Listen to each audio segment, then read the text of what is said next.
خوشی ہر چیز کو حاصل کرنا نہیں بلکہ ہر اس چیز سے خوش ہونا اصل خوشی ہے جو چیز ہمارے پاس موجود ہے۔ جب ہمیں ہر ایک سے شکایت ہو تو پھر ہمیں پڑتال کرنی چاہیے کہ کیا ہم غلطی پر تو نہیں۔ ہم بھول جاتے ہیں کہ آخرت اجر کی جگہ ہے اور یہ دنیا امتحان گاہ ہے۔ اس دنیا کی خوشی امتحان ہے، اس کے غم امتحان ہے، اس میں پانا امتحان ہے، اس میں کھونا امتحان ہے، اس میں حاصل کرنا امتحان ہے، اس میں ناکام ہونا امتحان ہے اور اس کی کامیابی امتحان ہے۔ یہ دنیا ایک عارضی رہائش گاہ ہے۔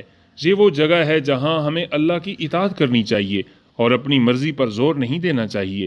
اس دنیا میں اللہ ہمارا امتحان لے رہا ہے، ہمیں اس کے حکم کی اطاعت کرنا ہوگی، ہمیں اس کے سامنے سر تسلیم خم کر دینا چاہیے۔ جنت میں وہ سب کچھ ہوگا جس کی ہم خواہش رکھتے ہیں۔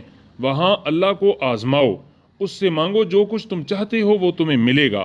ہماری زندگی میں تاریکی غار کی تاریکی نہیں بلکہ یہ ایک سرنگ کی تاریکی ہے جو سرنگ کے دوسرے سرے سے نکلتے ہی ختم ہو جائے گی۔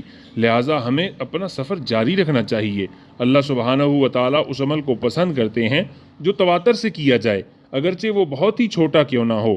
ہمیں اس دنیا میں امتحان پاس کرنے کے لیے سخت محنت کرنی چاہیے تاکہ اس قابل ہو سکیں کہ اللہ سبحانہ و تعالیٰ کے شفیق و رحیم نبی حضرت محمد صلی اللہ علیہ وسلم کے چہرے کی زیارت کر سکیں، اور ہمیں حضور علیہ السلام اور اللہ جل جلالہ کے ہر حکم اور حضور علیہ السلام کے ہر طریقے کے سامنے سر جھکا دینا چاہیے۔ ریئل ڈائری پی کے چینل کو سبسکرائب کر کے گھنٹی کے بٹن کو دبانا نہ بھولیں تاکہ حقائق اور دلائل سے بھرپور معلومات آپ کو سب سے پہلے مل سکیں۔